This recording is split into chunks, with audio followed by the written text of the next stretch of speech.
Right, might as well get this over and done with. It's 26th of July 2017, 10 past 5. I'm currently by Riverside. I wanted to talk about Vipassana, which I did from the 11th of July to the 22nd of July. I did it in Kampong Cham. So I'm currently in Phnom Penh, which is here. It's about, well, you can see 2 hours and 20 minutes northeast. Did it traditional, Cambodian style. 14-seater taxi, and there was about 21 people in there.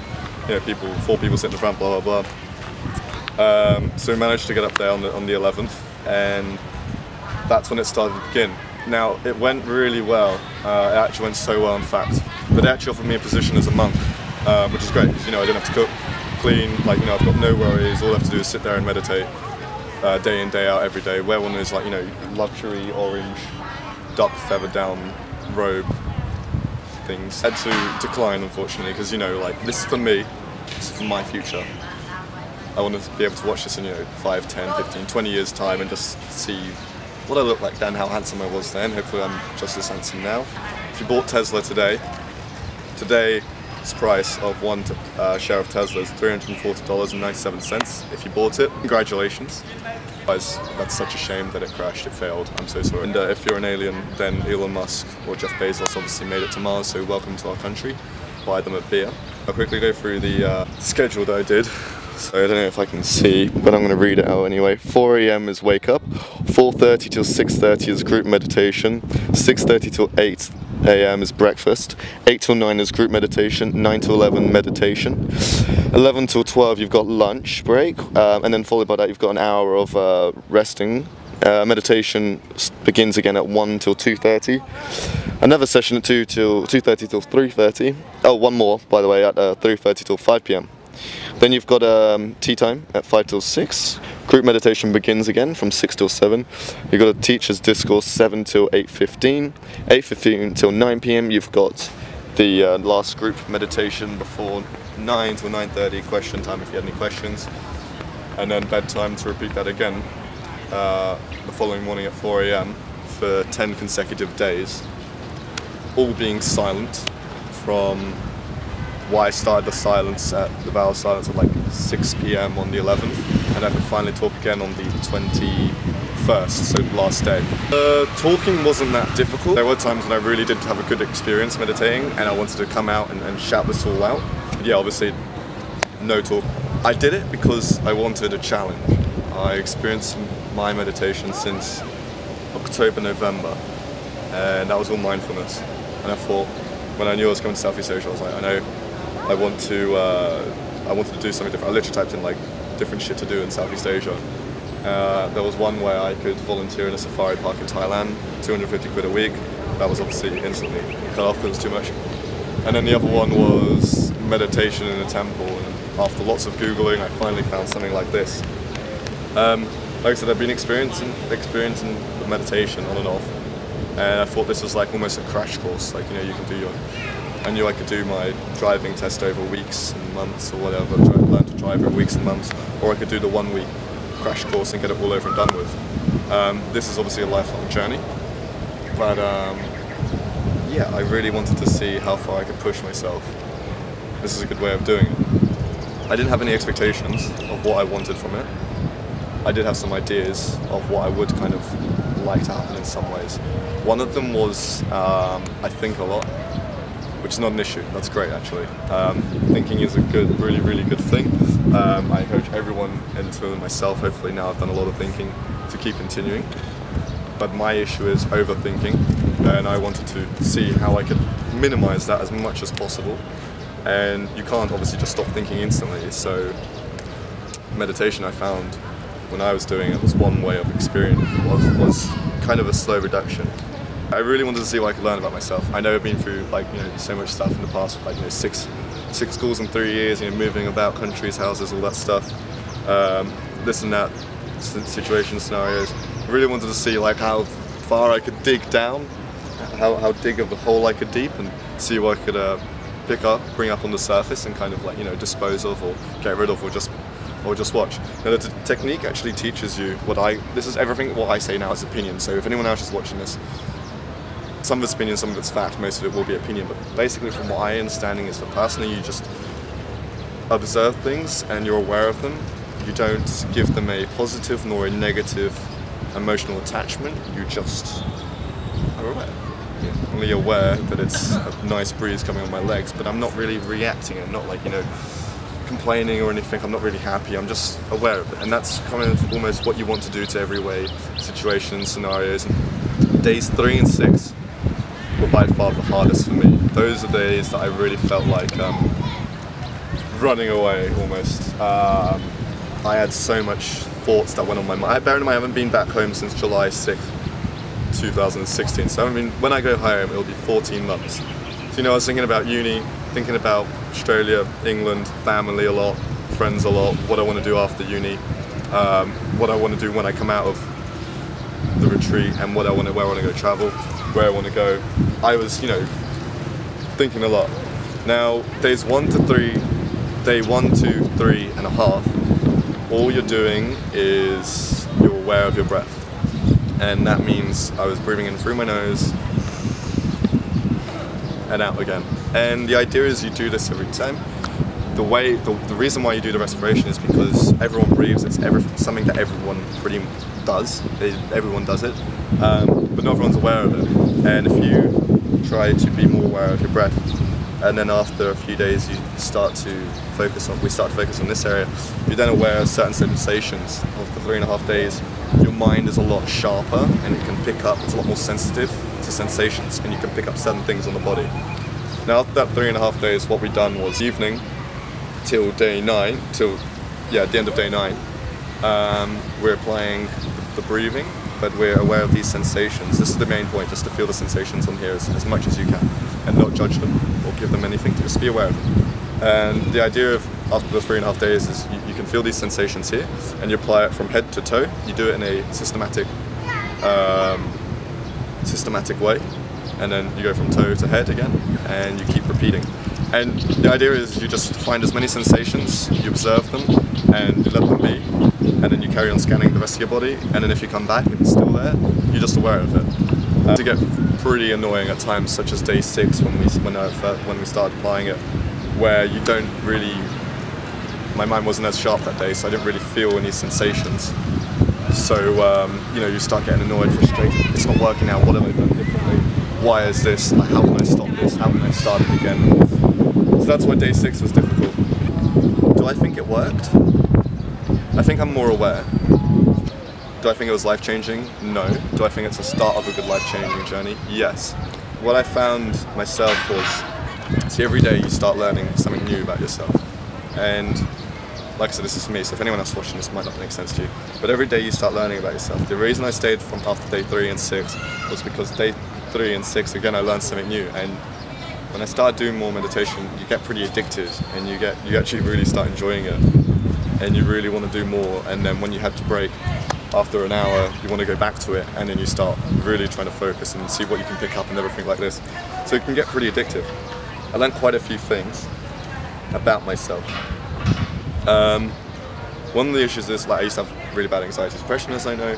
One of the things is I crack my knuckles a lot. I do it sometimes not knowingly, but sometimes I do it before I get into certain situations. I think that mentally is like some sort of mini escape getaway, trying to crack them. Yeah, trying to reduce that as much as possible. Like when my mind knows that I'm about to do it, then I'm trying to stop myself. But yeah, if it's accidental and I can't, you know, stress over that, that's not the end of the world. I know another thing is, yeah, my neck posture. My head's too like a fucking giraffe, you know. So I gotta, like, you know, tuck my chin in. So now I'm stretching a lot more. I was doing it before, but not as much as I am now. That's from, like, you know, since I was 13, hardcore gaming and not stretching from the gym and sitting like a goofball. Another thing I learned, because you're aware of your respiration, what I found was that when I'm away with the world, when I'm you know, sitting on a bus or a train or whatever and you know, you start thinking, and some things I start, like I said, I have this issue of overthinking. Now, what I'm doing is I'm just more aware of the present moment. Like before, I'd, like, you know, it would be thinking in the future, what am I going to do? But like, oh, if I do this or that, it's all like these ifs and buts, right? Or I'd be thinking, oh, I shouldn't have done that. Why did I do that? You know, or I could have done this. You know, it's these past like regrets or wishes and these future wants. Now, that's in my spare time when I'm thinking. Now, what I'm trying to do is again just be aware of my respiration, like my breath, or just like understand the environment that I'm in now. You know, like the seat that I'm sitting on, for example, like you know the air that I'm breathing, if it's fluid like it is here or not. That's what I'm trying to do now. So far, it's actually working really well.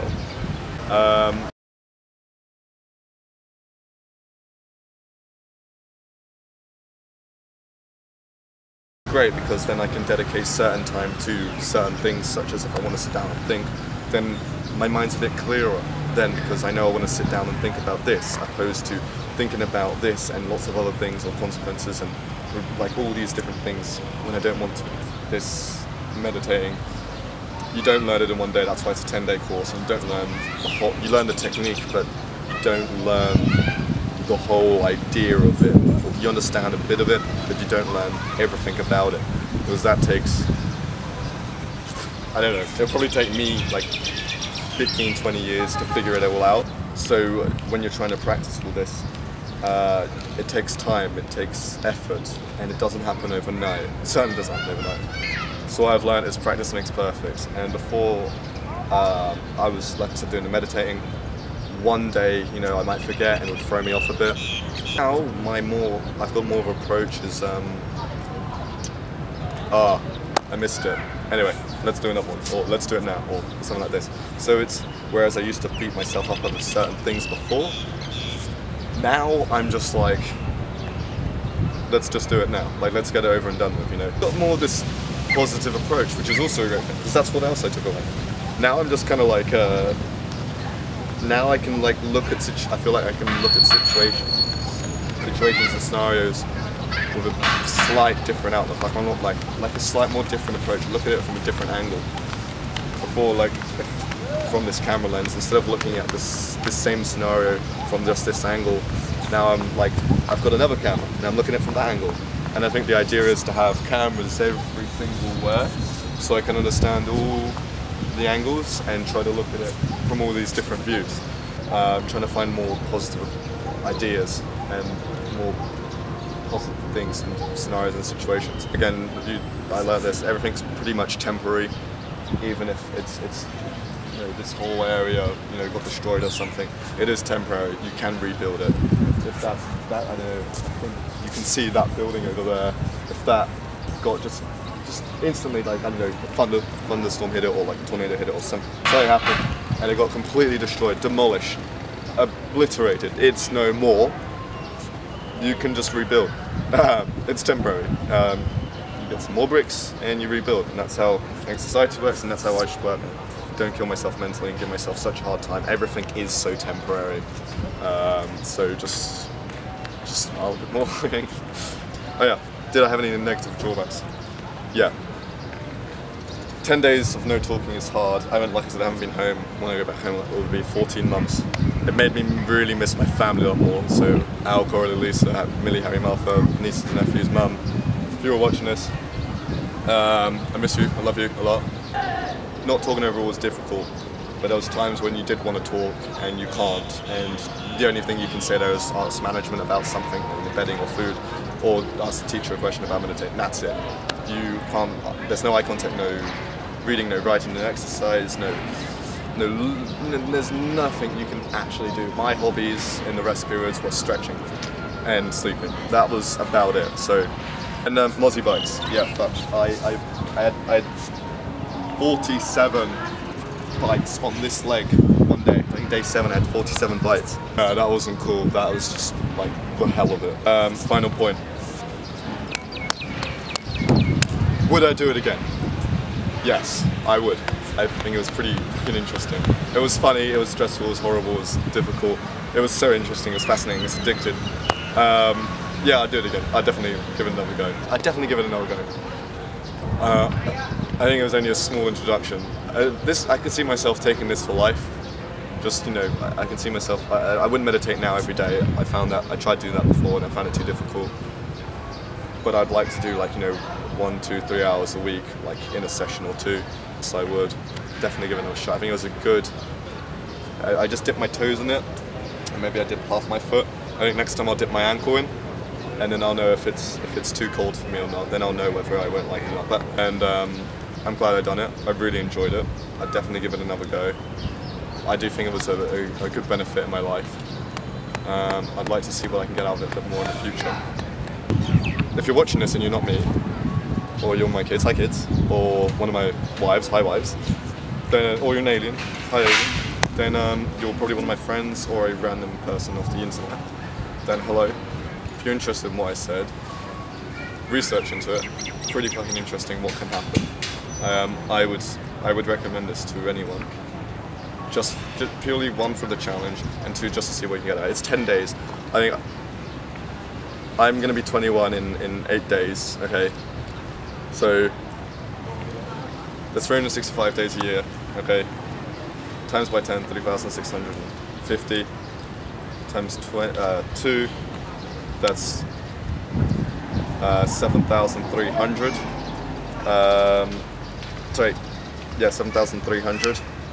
Add 2, add 700, yeah, 8,000, and nearly, I've roughly been around 8,000 days, and 10 days is fuck all to find out a really good amount of information. That's like, you know, not even 1% of my time, and I found out a lot of information. Yeah, 10 days is such a short time. This is like a mini crash course. This is like a beginning insight. If you don't like it, then you don't like it. That's fine. You can walk away. What did you waste? 10 days? Yeah. What are we gonna do instead? If I can go on your internet and watch YouTube like I do, yeah, great. Read a book, yeah. Anyway, I'm gonna cut it up here. Yeah, this is Phnom Penh. Like I said, 26th of July, 2017. It's 5:45. I'm gonna shut it off. Goodbye.